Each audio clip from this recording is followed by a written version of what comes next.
दोस्तों आज की वीडियो ज़रूर देखना अगर घर की कंस्ट्रक्शन करवा रहे हो जहां आपके घर में क्रैक्स हैं। आज की कंप्लीट वीडियो किस पे होने वाली है? क्रैक्स।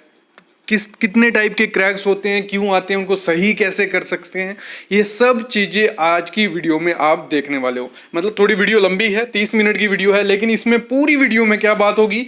क्रैक्स के बारे में। और क्रैक्स का मैं कंप्लीट आपको बताऊंगा, क्यों क्रैक्स आते हैं, रीज़न क्या है, उनको सही कैसे कर सकते हैं, सब चीज़ें इस वीडियो में आपको पता चलने वाली हैं। बस आप कंप्लीट वीडियो देखना और प्लीज़ चैनल को सब्सक्राइब करके रखो, क्योंकि इंपॉर्टेंट वीडियोस आपके लिए लाता हूँ, प्रैक्टिकल वीडियोस आपके लिए लाता हूँ। तो चैनल को सब्सक्राइब कर लो, वो लाल बटन जो आपको दिख रहा है उसको सब्सक्राइब कर लेना है, बेल आइकन दबा लेना है।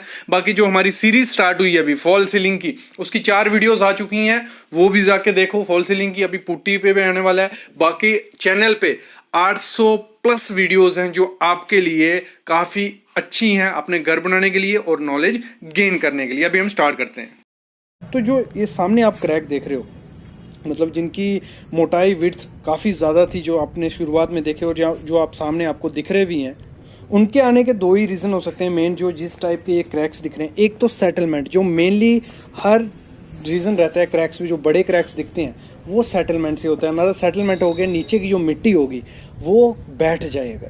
मतलब काफ़ी रीज़न होते हैं, मैं बताता हूँ।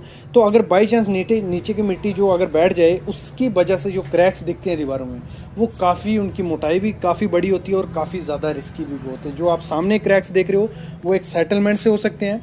और दूसरी चीज़ जो है इसमें, जो बात की मैंने, जब ये मेरे को वीडियो मिली उनसे, तो उन्होंने बताया कि जो हमारा घर है वो किसी के साथ अटैच्ड है। तो एक रीज़न ये भी होता है, जब आपका घर किसी के साथ अटैच रहेगा, पूरा फिक्स रहेगा, जो बॉन्ड रहेगी, तो जो एक्सपेंशन या कंट्रैक्शन होगा उस घर में, उस घर का इफेक्ट आपके घर पे भी पड़ सकता है। तो वो भी मेन रीज़न होता है। अगर बाई चांस फ्यूचर में कभी अर्थक्वेक आया, जहाँ सेटलमेंट हुई दूसरे घर में और वो आपके साथ अटैच है, तो आपके घर पे काफ़ी ज़्यादा इफेक्ट उसका पड़ सकता है। तो हमेशा ध्यान देना है इस चीज़ को, थोड़ा गैप दे लो जहाँ घर में, जहाँ एक्सपेंशन कंट्रैक्शन जॉइंट हमेशा घर के दोनों घर के बीच होना ही होना चाहिए, तो वो आपके क्रैक्स होने से बच जाएंगे। और एक और चीज़, जब भी मतलब आपका घर कंस्ट्रक्शन हुई और साथ में उसके न्यू घर कंस्ट्रक्शन हो रही है, तो उसमें गैप के साथ ही उसको कंस्ट्रक्शन करने दो, नहीं तो पूरा प्रॉपर सेफ्टी के साथ करो। अगर फ्यूचर में उसका घर बन गया, जहाँ बनते दौरान नीचे उसने एक्सक्वेशन की आपकी फाउंडेशन से नीचे, तो आपके घर में सेटलमेंट के चांसेस काफ़ी ज़्यादा हो जाते हैं। तो उस वजह से भी क्रैक्स देखे जाते हैं। जैसे मैंने बताया कि सेटलमेंट होती किससे है, देखो आपकी जो फाउंडेशन होगी, ऐसे तो थोड़ी बहुत तो सेटलमेंट होती है, कोई दिक्कत नहीं है। लेकिन उससे क्या, इतने माइनर क्रैक्स रहते हैं, वो दिखते भी नहीं है, कभी कभार थोड़े बहुत क्रैक्स दिखते हैं। लेकिन अगर ज़्यादा सेटलमेंट हो, उससे काफ़ी मोटे क्रैक्स देखे जाते हैं। और सेटलमेंट किससे होती है? अगर जो नीचे की सॉइल बैठ गई, जहाँ आपका जो प्लिंथ बीम होगा वो भी प्रॉपर वे से नहीं किया, जहाँ कोई मिट्टी है जो जैसे काली मिट्टी होती है, वो क्या होती है, स्वेल और कॉन्ट्रैक्ट होती है, मतलब फूलती है और सिकुड़ती है।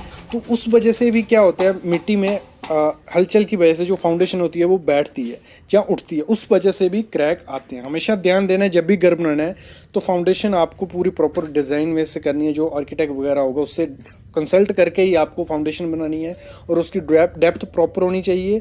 और जब भी प्लिंथ प्रोवाइड करो, प्लिंथ प्रोटेक्शन जरूर दो। प्लिंथ प्रोटेक्शन नहीं दोगे, जब भी बारिश होगी या कोई भी पानी आपकी फाउंडेशन में घुसेगा साइड से, जो दीवारें होती हैं उनकी साइड से, तो नीचे बैठ सकती है सॉइल इरोजन से। तो हमेशा प्लिंथ प्रोटेक्शन प्रोवाइड करना ही करना है आपको। आगे बढ़ते हैं और इसके बाद मैं आपको बताऊंगा भी हम इन क्रैक्स को कैसे सही कर सकते हैं। और एक दो चीज़ और ऐड करूंगा। सामने देखो, जो अभी सामने आप क्रैक देख रहे हो वो किसकी वजह से, वो भी सेटलमेंट की है, लेकिन ये थोड़ी कम है, इससे इतना इफेक्ट नहीं पड़ता है। अगर को आप इसको सही कर सकते हो, जो प्रोसेस मैं आगे बताऊंगा आपको उससे। और इसमें कोई नहीं, मेन जो क्रैक्स के डरना नहीं है, क्योंकि काफ़ी क्रैक्स जो पिक्स आ रही थी कि सर इससे डेंजरस है नहीं, लेकिन इसका क्या होता है, इसकी मोटाई पे भी डिपेंड है। अगर मोटाई ज़्यादा हुई तो वो क्रैक्स रिस्की हो सकते हैं, लेकिन अगर मोटाई थोड़ी कम हुई, वो तो आपकी पोर वर्कमैनशिप से, जो मिस्त्री ने गलती की होगी उससे भी हो सकते हैं। जहाँ जो प्लास्टर होगा, जो उसमें सैंड यूज़ की होगी, वो प्रॉपर वे से नहीं यूज़ किया, उससे क्रैक हो सकते हैं। लेकिन वो माइनर क्रैक्स होते हैं, उसमें डरने की कोई ज़रूरत नहीं है। वो सिंपल एक फंडा मैं बताऊंगा, 100-200 रुपये की कहानी है, उससे आपके वो क्रैक्स ठीक हो जाएंगे। और एक रीज़न और होता है क्रैक्स आने का, अगर जो ईंटें हैं आप में, उसमें जो जॉइंट, जो एक देखना आप, जो जब एक लेयर डलती है दूसरा मसाला डलता है, वो प्रॉपर वे से नहीं डाला, तो उस रीज़न से भी वो हो सकते हैं। और एक चीज़ मैं ज़रूर कहूँगा आपको, जहाँ भी जॉइंट बनाओ, जहाँ भी कुछ करो, वो प्रॉपर वैसे जॉइंट दो, मैश जाली यूज़ करो, उसके ऊपर फिर उस पर जॉइंट देके प्लास्टर करो। और एक चीज़ जो हर घर में होनी चाहिए जिससे क्रैक्स नहीं आएंगे, इवन सेटलमेंट क्रैक्स उससे रुक सकते हैं, वो है प्लिंथ बीम, टाई बीम और लिंटल बीम। ये जो बीम है, बीम मतलब 3 लेवल पे आपको बीम प्रोवाइड करने ही करने हैं। उससे सेटलमेंट के क्रैक्स जो होते हैं वो काफ़ी हद तक रुक जाते हैं। उससे सेटलमेंट के क्रैक्स आपके घर में नहीं दिखेंगे अगर आपने प्रॉपर वे से प्लिंथ बीम प्रोवाइड किया है, उसमें जो सरिया स्टील की जरूरत थी वो प्रॉपर वे से प्रोवाइड की है, या जो उसकी डेप्थ और विड्थ होनी चाहिए तो वो प्रॉपर वे से की है, तो आप में वो क्रैक्स नहीं दिखेंगे। फिर बात आते हैं हम जो सिल लेवल पे हमारे आते हैं, जहाँ खिड़कियाँ और दरवाजे होते हैं वहाँ भी आप क्रैक्स देखते हो, डायगोनल क्रैक्स आपको दिखते हैं। वो किस रीज़न से होते हैं? आपने वहाँ अगर प्रॉपर वे से लिंटल प्रोवाइड नहीं किया, या सिल लेवल पे जो बैंड आता है जिसमें आप खिड़की के ऊपर लगाते हैं वो नहीं प्रोवाइड किया, तो उससे भी क्रैक्स आते हैं। प्रीकास्ट भी आते हैं, खुद भी आप उसको बना सकते हो, तो उन क्रैक्स को आप रोक सकते हो इसलिए। बाकी जो मेनली क्रैक्स आपको सामने दिख रहे हैं, छोटे मोटे क्रैक्स, ये किस वजह से हैं? ये तो जहाँ तो पोर वर्कमैनशिप है, या प्लास्टर अच्छा नहीं है, या आपने क्यूरिंग अच्छी नहीं की, उस वजह से ये क्रैक्स आपको दीवारों पे दिख रहे हैं। बाकी मैंने लास्ट वीडियो में बात की थी इन छोटे मोटे क्रैक्स को आप कैसे सही कर सकते हो। वो जो डॉक्टर फिक्सर की एक्सट्रिंकेज पेस्ट आती है 2-3 टाइप की, उसमें मैं क्या करता हूँ, इस जो मैं वीडियो पहले बना चुका हूँ वो आई बटन पे उसका लिंक दे दूंगा, डिस्क्रिप्शन में भी लिंक दे दूंगा। 3-4 वीडियो हैं जिसमें पूरा प्रैक्टिकली भी बताया कि हम कैसे सही करते हैं जो छोटे मोटे क्रैक्स होते हैं। और रही बात सेटलमेंट क्रैक्स की, उनको सही करने के लिए आप कोई कंसल्टेंट रखोगे तो वो बढ़िया रहेगा। ऐसे में आपको प्रोसेस बता देता हूँ, होता कुछ नहीं है। जहाँ से क्रैक आपको दिख रहा है कि यहाँ सेटलमेंट हुई है, वहाँ से डेब्रिस वगैरह निकाल के प्रॉपर से उसको ग्राउटिंग की जाती है, जहाँ उसमें जो कंक्रीट का माल भरा जाता है प्रॉपर वे से, वो प्रोसेस रहता है उसका। और कभी कभी जैक प्रोसेस भी किया जाता है, लेकिन वो काफ़ी कॉस्टली होता है, इंडिया में मोस्टली नहीं देखा जाएगा। लेकिन फॉरेन में जो फाउंडेशन को उठा के उसके अंदर नीचे फिलिंग की जाती है, तो वो भी मोस्टली देखा जाता है। जो सबसे पहली चीज़ है, मोस्ट इंपॉर्टेंट चीज़ है, आप सामने देख रहे हो, ऐसा अगर आपके साइट पे आपके घर की कंस्ट्रक्शन में होता है तो ये बिल्कुल अलाउड नहीं करना, क्योंकि ये ना पूरा घर कोलैप्स आपका कर सकते हैं। किस वे में मैं समझाता हूँ आपको। ये जो किया गया, ये जॉगल किया गया, मतलब गलती से जो वर्टिकल सरिया था जिस जगह पे आना चाहिए था वहाँ नहीं किया, दूसरी जगह पे उसको कर दिया और उसको बेंड करके एक दूसरी पोजीशन में लाया गया। ये काफ़ी बड़ी मिस्टेक होती है। इससे क्या है, जो लोड ऊपर से आना होगा वो प्रॉपरली डिस्ट्रीब्यूट नहीं होगा, वो लोड, वो जो कॉलम होगा ना वो वहीं से फेल होगा। और मोस्टली मैंने देखा है जो भी कॉन्ट्रैक्टर वगैरह होते हैं, आप उनको घर की कंस्ट्रक्शन दे देते हो फुल मटेरियल के साथ और सुपरविजन कुछ नहीं करते हो, बस दे दिया, पैसे देते रहना। लेकिन वो बहुत बड़ी मिस्टेक होती है। हमेशा आपको जब भी कॉन्ट्रैक्टर को अपना घर की कंस्ट्रक्शन करने देना है तो आपको चेक करते रहना है कि वो सरिया प्रॉपर बांध रहा है, कहीं जोगल वगैरह तो नहीं किया है। ये बहुत बड़ी मिस्टेक होती है। इस मिस्टेक से काफ़ी घर में क्रैक्स और गिरने के चांसेस भी काफ़ी ज़्यादा बढ़ जाते हैं। ठीक है, इस गलती से आपको बचना है।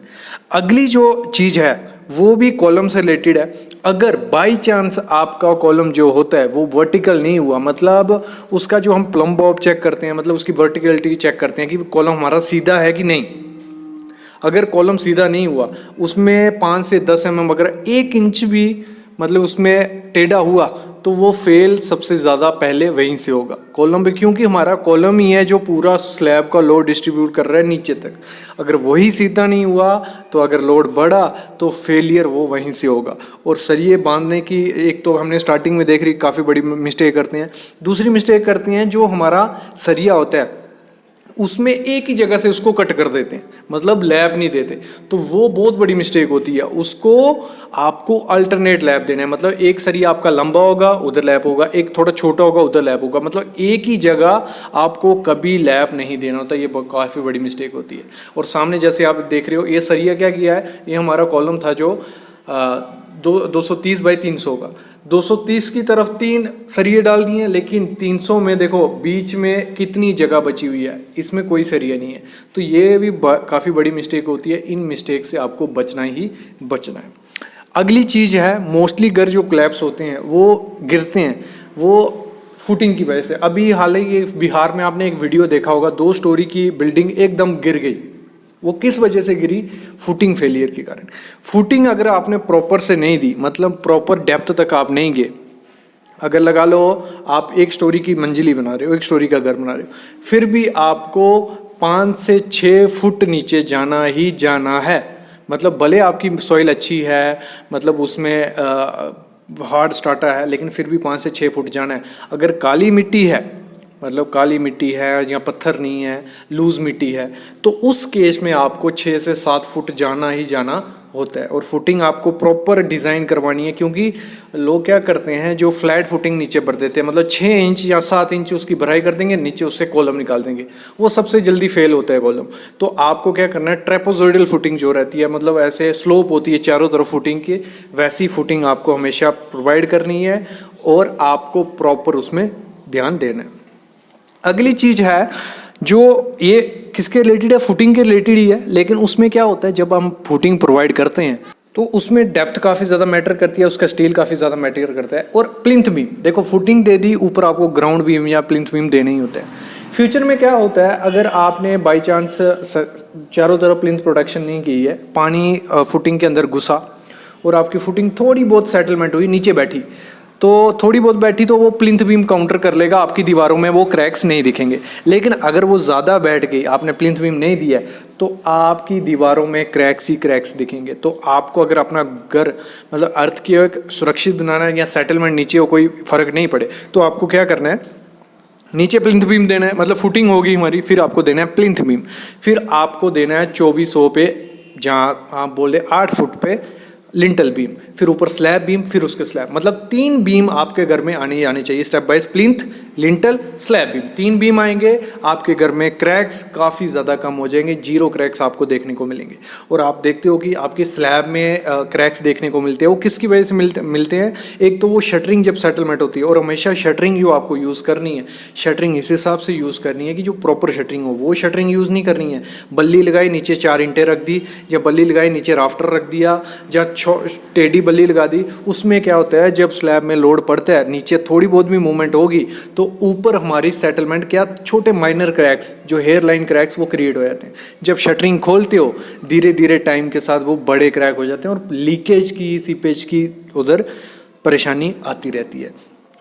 तो इस चीज़ से आपको ध्यान देना होता है। नेक्स्ट चीज़ जो बहुत बड़ी मिस्टेक की जाती है घर की कंस्ट्रक्शन में, मैंने मोस्टली गांव वगैरह में देखा, बाकी जो कंपनीज वगैरह करती हैं तो क्लाइंट अच्छा रहेगा तो ये गलती नहीं देखी जाती है, लेकिन जहां हमने कॉन्ट्रैक्टर को घर दे दिया और बस पैसे देने, बाकी देखना नहीं है, वहाँ ये गलती काफ़ी ज़्यादा बड़ी की जाती है। और बहुत बड़ी मिस्टेक ये होती है, कंक्रीट के ग्रेड पे ध्यान नहीं दिया जाता कि कौन से ग्रेड का कंक्रीट यूज़ किया जा रहा है। ग्रेड आपको समझ आनी चाहिए कि आप अगर कॉलम यूज़ कर रहे हो, कॉलम भर रहे हो, तो M25 या M20 या M30 ग्रेड उसमें होना चाहिए, वो आपको आर्किटेक्ट या सिविल इंजीनियर बताएगा। लेकिन मिनिमम M20 से छोटा ग्रेड अभी कभी भी आपको कॉलम बीम वगैरह में यूज़ नहीं करना है। ये काफ़ी बड़ी मिस्टेक होती है, इस मिस्टेक से आपको बचना ही बचना है।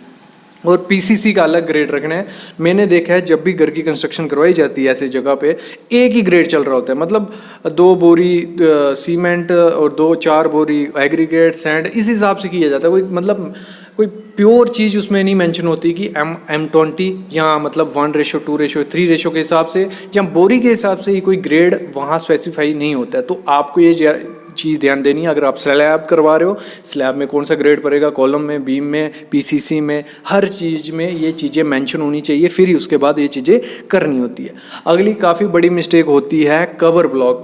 कई लोगों को कवर ब्लॉक का पता ही नहीं है, कवर ब्लॉक क्या होता है। कहीं पत्थर यूज़ कर रहे हैं, कहीं लकड़ी यूज़ कर रहे हैं, तो ये भी काफ़ी बड़ी मिस्टेक होती है। अभी हालांकि ये फ़ोटो देखा था मैंने, वहाँ क्या किया था, कवर ब्लॉक नहीं यूज़ किया था और मतलब कवर ज़्यादा था, कंक्रीट कर दिया, और वो जब डेड लोड बढ़ गया कंक्रीट का, सरिया ऊपर ही रह गया, ऊपर से स्लैब नीचे गिर गई। और मोस्टली ये बहुत बड़ी मिस्टेक होती है, आपको कवर ब्लॉक प्रोवाइड करवानी। सामने आप बीम देख रहे हो, ये पूरा फट गया, ये कैंटिलीवर बीम है, किस वजह से हुआ, इसमें कवर ब्लॉक नहीं था, पानी सीपेज हुआ, सरिये में क्रोजन लगी, जब क्रोजन लगी जो प्लास्टर था, कंक्रीट था, उसने बॉन्ड छोड़ दी और वो प्लास्टर और सीमेंट गिरने लग पड़ा।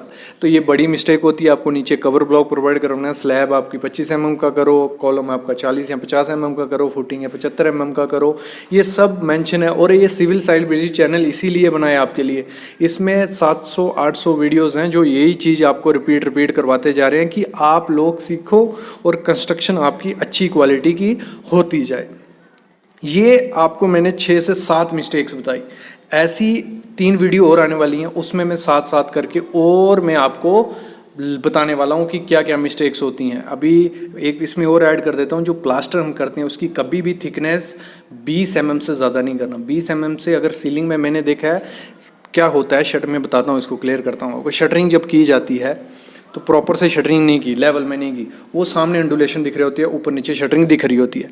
तो उसको सही करने के लिए कॉन्ट्रैक्टर क्या करता है, 20 से 30 40 mm प्लास्टर चिपका देता है। और प्लास्टर भी वो अच्छा नहीं, सीमेंट मतलब रेशो प्रॉपर करके नहीं कि मतलब माल चिपका देता है। और वो थोड़े टाइम तक जब छत में हीट आती है या ठंडी आती है तो वो बांड धीरे धीरे छूटने लग पड़ती है और वो पूरा प्लास्टर नीचे गिरने लग पड़ता है और काफ़ी ज़्यादा रिस्की ये चीज़ें होती हैं। पहली चीज क्या है, देखो मेन जो गलती की जाती है, क्या की जाती है, जब भी आप डबल एसी ब्लॉक लाते हो उनकी बनने की तारीख चेक करो कि वो बने कब है। मतलब अगर आप यूज़ करते हो 3-4 दिन पुराना डबल एसी ब्लॉक यूज़ करते हो तो उससे क्या होता है, ड्राई श्रिंकेज होती है दीवार में। अगर वो यूज़ कर लिया आपने जैसे आए तो उससे क्रैक पड़ने के चांसेस काफ़ी ज़्यादा होते हैं। तो हमेशा ध्यान रखना है जब भी आप डबल एसी ब्लॉक लाओ तो वो पुराने होने चाहिए, हफ्ता एक पुराने होने चाहिए।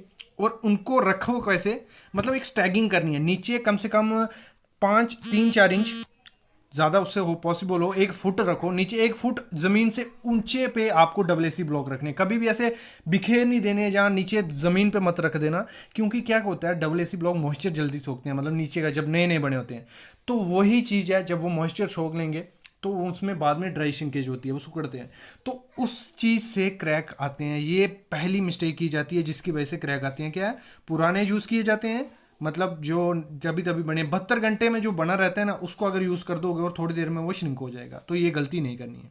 अगली चीज़ क्या करनी है, जब भी आप डबल एसी ब्लॉक लगाओ मतलब 6 लेयर उसकी डालनी है, मतलब 6 नग ही यूज़ करने हैं, 5 या 6, उससे ज़्यादा उसमें नहीं करने हैं।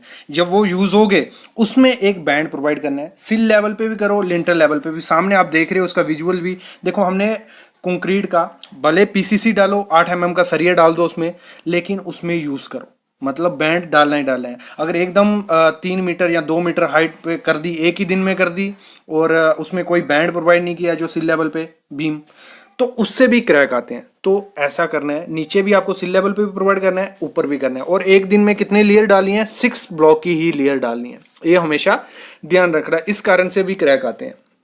और एक चीज़ और ध्यान रखना है इसी के साथ, जब भी आप करो डबल एसी ब्लॉक को वर्क करो तो जो लेंथ होगी, मतलब अगर वॉल भी है कॉलम के बीच, मतलब 4.5 मीटर ही होना चाहिए। मतलब उससे ज़्यादा अगर करे तो वर्टिकल स्टिफनर होता है जो कॉलम रहता है हमारा, वो प्रोवाइड करना पड़ेगा। जैसे हमने बैंड हॉरिजॉन्टली प्रोवाइड किया वैसे वर्टिकली प्रोवाइड करना पड़ता है, क्योंकि कंट्रोल जॉइंट हो गया, अगर कंट्रोल या एक्सपेंशन जॉइंट नहीं दोगे, बाद में जो गर्मी आएंगे सर्दी आएंगे वो श्रिंक होगा, कॉन्ट्रैक्ट होगा, उससे क्या है क्रैक आते हैं। तो हमेशा ध्यान देना है, 6 लेयर करनी है, ऊपर बैंड प्रोवाइड कर देना है, फिर ऊपर करो और एक दिन में 6 लेयर करो। ठीक है, ये हो गया। अगली जो गलती की जाती है वो मैं आपको थियोरेटिकल थोड़ा समझाता हूँ, आपको बना के समझाता हूँ, ऐसे समझ नहीं आएगा। देखो अभी क्या करते हैं, पहले एक दीवार बना लेते हैं। मेरा पेन भी वैसा ही है थोड़ा।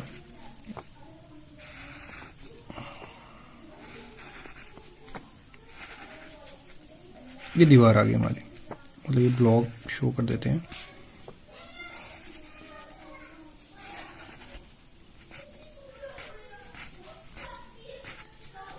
ये हमने दीवार बना दी और ये बना दिया बीम ऊपर, ये हमारा बीम आ गया, नीचे ऊपर हमारा बीम रहेगा जो भी रहेगा।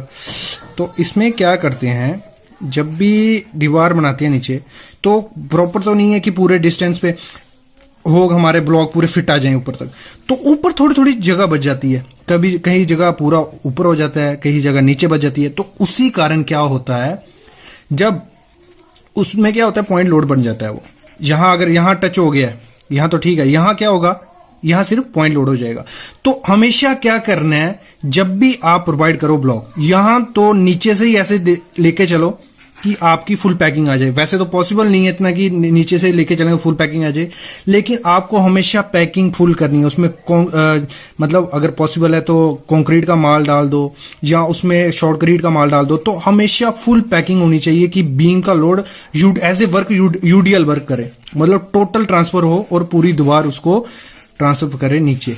अगर वो थोड़ा सा भी एक जगह से होगा, वहां लोड ज्यादा पड़ेगा तो वहां से क्रैक आना स्टार्ट हो जाएंगे। तो हमेशा ध्यान देना है कि आपकी बीम और दीवार की जगह फिल होनी चाहिए। ठीक है, नेक्स्ट चीज इधर ही बात कर दूंगा मैं। आप जब भी इस पे प्लास्टर करो तो जब एक दिन दीवार बन जाती है उसको 2 दिन रहने दो ऐसे वैसे ही, उसके बाद प्लास्टर करो। और वो ज्यादा मोटा नहीं होना चाहिए, 10 mm करो, कोई दिक्कत नहीं है, इसमें ज्यादा इतनी प्लास्टर की जरूरत नहीं होती है, 10 mm कर दो। उसके बाद उसको रहने दो 14 दिन तक, उसके बाद पुट्टी करो। ये नहीं जैसे प्लास्टर किया उसके बाद हम उसके ऊपर पुट्टी कर देंगे, तो पुट्टी करने से उसमें क्रैक आ सकते हैं, तो ये चीज भी आपको ध्यान देनी है। और एक मस्ट चीज देखनी है, लोगों को पता नहीं है, क्यूरिंग इसकी कभी नहीं करनी है आपको। जो ब्लॉक रहते हैं उनकी क्यूरिंग आपको कभी नहीं करनी है। जैसे दीवार हुई, लोग क्यूरिंग करते हैं, क्यूरिंग मत करो भाई। आपको क्यूरिंग किसकी करनी होती है? प्लास्टर की सिर्फ। जो उसमें प्लास्टर है, सीमेंट को पानी चाहिए हाइड्रेशन के लिए और किसी चीज को नहीं चाहिए होता है। तो इसलिए आपको ब्लॉक, डब्ल्यूएसी ब्लॉक को ना तो पहले जब जैसे ईंट को डुबोते हैं, मतलब पानी में डुबो के रखते हैं, फिर उसको यूज करते हैं। और यही लोगों ने सोचा डब्ल्यूएसी ब्लॉक को भी डुबोते हैं कुछ लोग, और वो मॉइस्चर ले लेते हैं, बाद में श्रिंक होता है और क्रैक आ जाते हैं। ये चीज आपको हमेशा ध्यान रखनी है, कभी भी उसको डुबोना नहीं है। नेक्स्ट चीज, एक और चीज आपको रखनी है, जो फाइन सैंड होती है, पतली सैंड और जिसमें मिट्टी हो, वो आपको कभी नहीं यूज करनी है। उसकी वजह से भी क्या होता है, क्रैक आते हैं दीवार पे। ये हो गया। नेक्स्ट चीज क्या है, अगर जो मोटार बनाते हो उसमें वाटर रेशियो ज्यादा रखोगे, वो ज्यादा मत रखो, उसमें प्रॉपर वाटर रेशियो रखो, तो उससे भी क्रैक नहीं आएंगे। एक चीज और गलती की जाती है, जब ब्लॉक मतलब ये रखा, ये नीचे हम माल डालते हैं, फिर उसके ऊपर ब्लॉक जोड़ते हैं ना, तो इसमें भी पॉसिबल हो ज्यादा मोटार यूज नहीं करो। अगर पॉसिबल हो तो केमिकल यूज करो। इसके लिए केमिकल सस्ता भी पड़ेगा, कोई महंगा नहीं पड़ता इतना। केमिकल यूज करो, मोटार मत करो। अगर मोटार करनी है तो थोड़ा पतला सा लेयर उसमें डालो। ये चीज आपको ध्यान रखनी है। तो ये कुछ चीजें आपको ध्यान रखनी होती हैं जिससे उसमें क्रैक नहीं आते। एक और चीज मैं आपको दिखाती हूं कि जब भी आप करो तो एक चीज ध्यान देना। एक इसी में बता दूं मैं आपको, जैसे हमने यहां मैंने कहा था, ये हमने 6 लेयर डाल दिए, मतलब 1200 तक बना दी, 1200 mm। उसके ऊपर मैंने बैंड प्रोवाइड करने को कहा था आपको। ये बैंड हमने उसका कंक्रीट का कर दिया 1:2:4 प्लस 2 नग ऑफ 8 mm स्टील। जो इधर हमने ऐसे सरिये डाल देना है, उसको भर देना है। और कितने 4 इंच रखो इसको, कोई दिक्कत नहीं है, 100 mm। ठीक है। तो जब इसमें प्लास्टर करोगे तो इसमें आपको वायर मैश लगानी है, ये याद रखना। चिकन मैश जो आती है, इसमें जो 3 इंच ऊपर चढ़ी होनी चाहिए, 3 इंच दीवार पे, फिर उसके ऊपर प्लास्टर करना है। प्लास्टर ऐसे ही कर दोगे तो क्रैक आ जाएंगे, ये हमेशा ध्यान रखना। एक चीज और ध्यान रखना, जब भी मतलब जैसे जॉइंट बनाओगे, ग्रूव बनेगा बीच में, उसमें ग्रूव ज्यादा रखना, 10 mm ज्यादा ही रखना। तो उससे क्या होगा, प्लास्टर को चिपकने की जगह मिलती है। तो हमेशा ये चीज ध्यान देनी है आपको कि जब भी ग्रूव रखो बड़ा रखो, क्योंकि जब प्लास्टर करोगे अच्छे से जॉइंट बन जाएगा डब्ल्यूएसी ब्लॉक। और उसमें और इसको मैं प्रेफर करता हूँ आपको यूज करो, इसमें कुछ खराब चीज नहीं है। एक तो ये सस्ता पड़ता है आपको, दूसरा इसकी लाइफ अच्छी है, स्ट्रेंथ अच्छी है, आपकी बिल्डिंग पे कम लोड पड़ेगा, तो काफ़ी ज़्यादा अच्छा है। अगर डबल स्टोरी का मतलब ड्यूप्लेक्स है आपका, ठीक है, वो पकड़ के चलो, तो जब आप उसमें जब कॉलम डिज़ाइन होते हैं, बीम डिज़ाइन होते हैं, तो हम ब्रिक लोड भी ऊपर लेके चलते हैं कि उसके ब्रिक का लोड भी आएगा। तो उसकी वजह से हमें कॉलम का साइज़ बड़ा करना पड़ता है, बीम का साइज़ बड़ा करना पड़ता है। अगर आप डब्ल्यूएसी ब्लॉक यूज़ करते हो, एक तो वो सस्ते पड़ेंगे आपको, दूसरा उसमें उसका डेड लोड बहुत ज़्यादा कम होता है। बहुत कंपैरिजन करूँ तो काफ़ी ज़्यादा कम पड़ता है, मतलब 2 गुना ब्रिक का अगर पड़ेगा। हम अगर 13 ब्रिक लेके चलें और एक ब्लॉक लेके चलें, उसका ब्लॉक का 14 kg होगा, ब्रिक हमारी हो जाएगी कोई 30 kg तक पहुंच जाता है वेट। तो वो चीज़ आपको दिमाग में रख के चलनी है कि इससे आपका खर्चा भी कम होगा स्ट्रक्चर का, और ऐसे भी ब्लॉक लगाने में जो मिस्त्री लगेगा वो भी आपको अच्छा लगेगा। और एक चीज़ ध्यान देना, जब डब्ल्यूएसी ब्लॉक लो तो ग्रेड आते हैं उसमें, ग्रेड के हिसाब से। तो अगर आप second grade, third grade use करते हो तो उससे भी क्रैक आते हैं, क्योंकि उसको अच्छे से पकाया नहीं जाता, उसको स्टीम में ऑटोक्लेव नहीं किया जाता है, तो उससे क्रैक आने के चांसेस होते हैं। तो हमेशा जब भी आप ब्लॉक लो तो एक तो उसकी जो स्पेसिफिकेशन देता है, कोटेशन देता है, जो आपका वेंडर होगा, देने वाला होगा, तो उसमें पढ़ लो कि उसकी स्ट्रेंथ प्रॉपर वे से है, मेंशन है नहीं है, जहाँ जो इसकी लाइफ पीरियड कितनी है, सब चीज़ें उसमें मेंशन की हुई होती हैं। आप वही चीज़ आपको देख के हमेशा लेनी है। और जो चीज़ें मैंने आपको बताई, अगर आप ये फॉलो करते हो, पहले हमारी हो गई जैसे कि उसमें जो एज होनी चाहिए यूज़ करने की, वो इतने दिन होनी चाहिए, उसको रखने का हमें तो एक कम से कम 1 फुट ऊपर रखना होना। दूसरी चीज़, जो बीम के नीचे जगह बचती है उसको पैकिंग डाल देनी है, और एक दिन में हमने 6 लड़ डालने हैं, जिससे ऊपर बैंड डालना है, और जहाँ क्यूरिंग इसकी नहीं करनी है। ये बेसिक चीज़ें आप फॉलो करोगे तो गारंटी है आपके जो डब्ल्यूएसी ब्लॉक हो उसमें क्रैक नहीं आएगा। सामने अभी आप क्रैक देख रहे हो, काफ़ी किस्म के क्रैक होते हैं। आपने देखा होगा वर्टिकल भी होते हैं, लंबे होते हैं, हॉरिजॉन्टल होते हैं, मतलब ऐसे लंबाई में, और ऐसे डायगोनल टाइप। ये क्रैक क्यों आते हैं, इसका क्या रीज़न है, वो सब आज मैं आपको क्लियर करूँगा।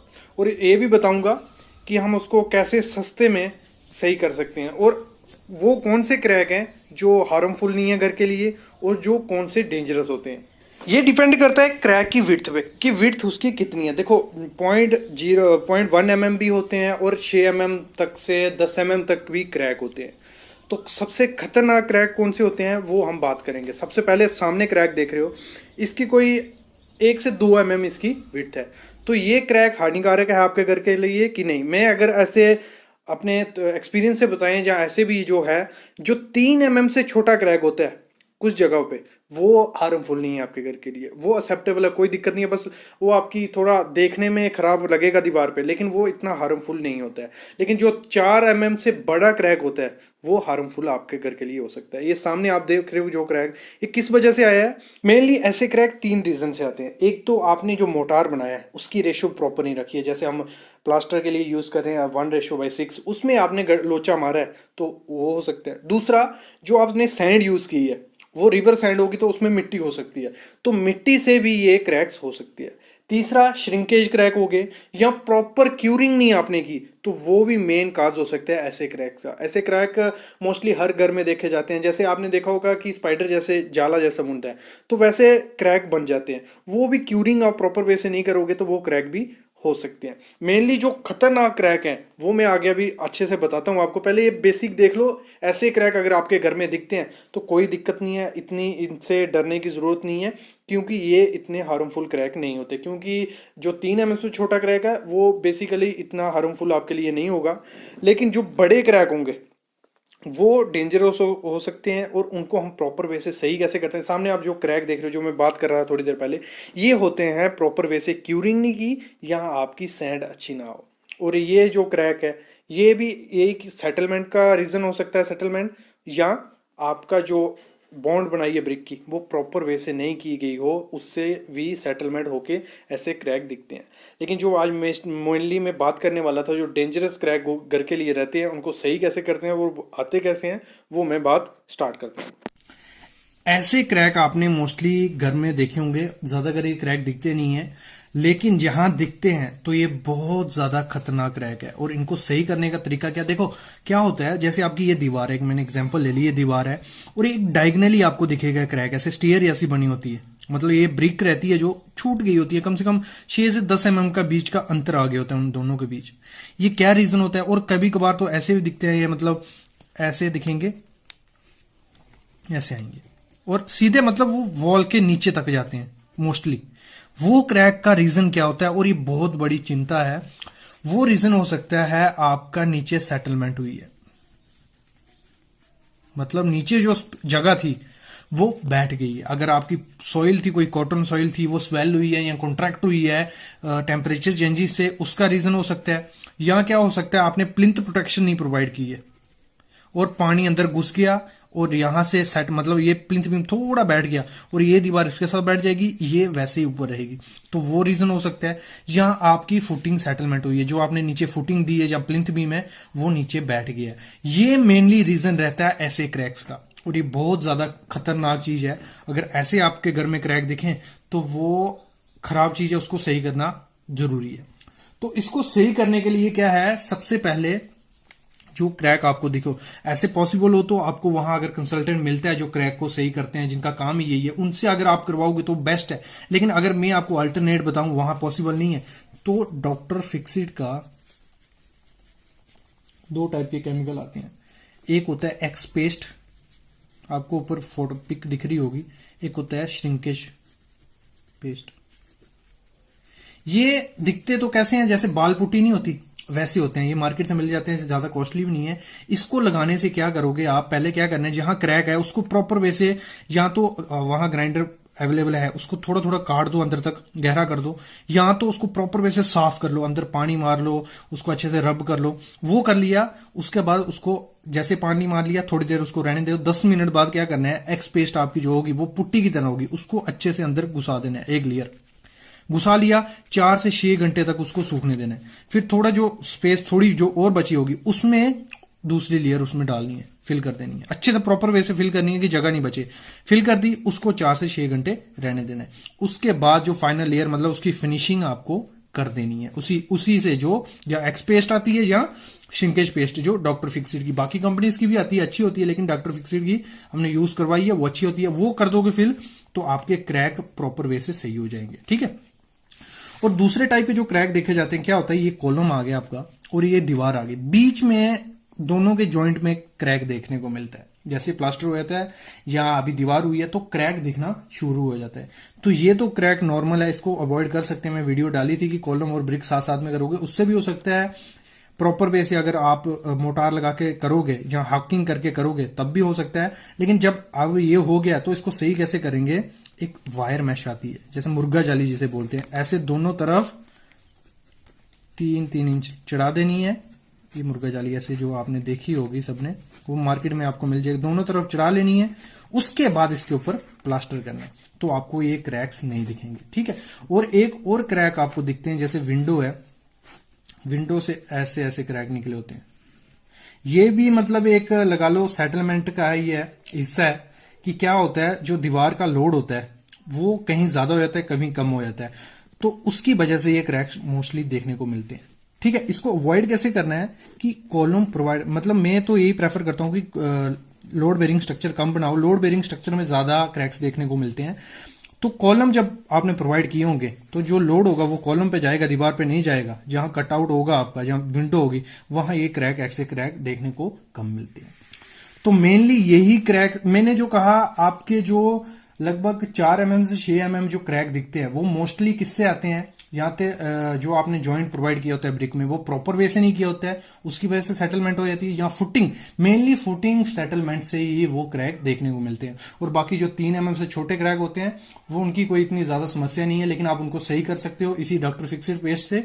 बाकी वो आपके घर के लिए इतने हानिकारक नहीं होते। वो मोस्टली आते हैं या तो आपने क्यूरिंग प्रॉपर वे से नहीं की, या तो ज्यादातर तो आती वही है कि प्लास्टर अच्छे से किया नहीं है, उसमें जो सैंड सीमेंट की रेशियो प्रॉपर नहीं डाली है, या जो सैंड यूज की है वो मोटी सैंड है, वो रीजन भी हो सकते हैं। बाकी एक टेम्परेचर चेंजेस पे जो श्रिंकेज क्रैक्स आते हैं, ठंड में अगर आप गर्म बनाओगे तब भी क्रैक्स शो होते हैं, गर्मी में अगर ज्यादा गर्मी होगी तब भी क्रैक्स वो छोटे छोटे शो होते हैं, उनकी कोई दिक्कत इतनी ज्यादा नहीं होती है। तो 2 ऐसे क्रैक्स बताऊंगा, एक तो हो गया हमारा श्रिंकेज क्रैक्स और दूसरा हो गया हमारा थर्मल क्रैक्स। लेकिन जो थर्मल क्रैक्स होते हैं वो तो आपको मतलब ऐसे दिखेंगे नहीं विजिबली अगर आपको देखे जाए। तो पहले मैं बताता हूँ आपको श्रिंकेज क्रैक के बारे में। देखो सामने आप देख रहे हो श्रिंकेज क्रैक जो हुआ है, मतलब जो हमारी स्लैब है, जहाँ जो बोलो जो एरिया है उसमें ये श्रिंकेज क्रैक्स हुए हैं। तो इसके होने का रीज़न क्या है, क्यों श्रिंकेज क्रैक्स होते हैं? मेनली होता क्या है, जब आप अगर मतलब जो कंक्रीट यूज़ हो रहा है उसमें पानी बहुत ज़्यादा है तो वो भी चांसेस हो जाते हैं श्रिंकेज क्रैक्स होने के। जहाँ तो मतलब जो कंक्रीट होगा वो एक्सपेंड होगा या श्रिंक होगा, टेम्परेचर अगर ज़्यादा या कम होगा उसकी वजह से भी श्रिंकेज क्रैक्स होने के चांसेस बहुत ज़्यादा होते हैं। इसलिए वाटर रेशो आपको हमेशा फिक्स रखनी है कि जो श्रिंकेज क्रैक्स होंगे वो उसके चांसेस कम हो जाएंगे। दूसरी चीज़ हो जाती है, मतलब जब क्या होता है, जो स्लैब होती है, जहाँ जो भी हमारा चीज़ है जिसमें कंक्रीट हुआ है उसकी जो सपोर्ट्स नीचे प्रोवाइड की हैं उसमें सेटलमेंट हो जाए, मतलब नीचे बैठ जाए, तो वो भी क्रैक्स श्रिंकेज क्रैक्स में ही आता है। जहाँ तीसरी वजह आप देख रहे हो, अगर लॉस ऑफ वाटर हो जाए, मतलब एकदम से क्या हो, जो ऊपर का लेयर में पानी आ जाए और एकदम से धूप या कुछ भी होगा कि वाटर लॉस हो गया, उससे भी श्रिंकेज क्रैक्स आते हैं। और देखने में कैसे होते हैं, देखो श्रिंकेज क्रैक्स आपको ऐसे दिखेंगे, मतलब जो श्रिंकेज क्रैक्स का मेन पैटर्न रहता है वो ऐसे होता है।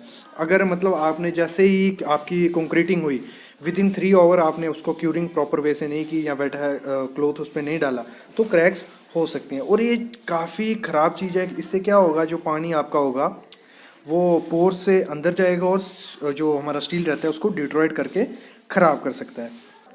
तो नेक्स्ट चीज़ आती है हमारे थर्मल क्रैक्स, जिनके बारे में मैंने बताया था कि काफ़ी ख़तरनाक होते हैं वो घर के स्लैब के लिए, जहाँ भी कंक्रीट वर्क होगा। क्योंकि जो श्रिंकेज क्रैक्स आपको सरफेस पे दिख जाएंगे कि मतलब ये श्रिंकेज क्रैक है, उसको आप रिपेयर कर सकते हो। लेकिन जो थर्मल क्रैक्स रहते हैं वो दिखना आपकी आई से आप उसको देख नहीं पाओगे। और थर्मल क्रैक्स होते किस वजह से हैं, देखो जब भी अब कोल्ड का सीज़न है या विंटर में अगर आप कंक्रीट करते हो तो जो कंक्रीट की अपर सरफेस होगी वो ठंडी पड़ जाएगी और नीचे जो अंदर की लेयर होगी वहाँ हाइड्रेशन प्रोसेस होगा, उसकी वजह से हीट जो निकल रही होती है उससे क्या होता है, टेम्परेचर दोनों तरफ ऊपर नीचे आगे पीछे होने की वजह से क्रैक्स क्रिएट हो जाते हैं अंदर, मतलब अंदर कंक्रीट के अंदर फेस में क्रैक्स आ जाते हैं। तो वो क्रैक्स कहलाते हैं थर्मल क्रैक्स, और वो भी काफ़ी ख़राब क्रैक्स हैं जिनकी वजह से घर पे आपके इफ़ेक्ट पड़ सकता है। तो यही इंटरव्यू में क्वेश्चन पूछा जाता है कि श्रिंकेज क्रैक्स क्या होते हैं, क्यों आते हैं, किस रीजन से ये होता है, ये चीज़ पूछी जाती है। दूसरे थर्मल क्रैक्स क्यों आते हैं। तो ये था आज का हमारा टॉपिक। अगर आपको वीडियो पसंद आती है तो चैनल को जरूर लाइक करना। Thank you.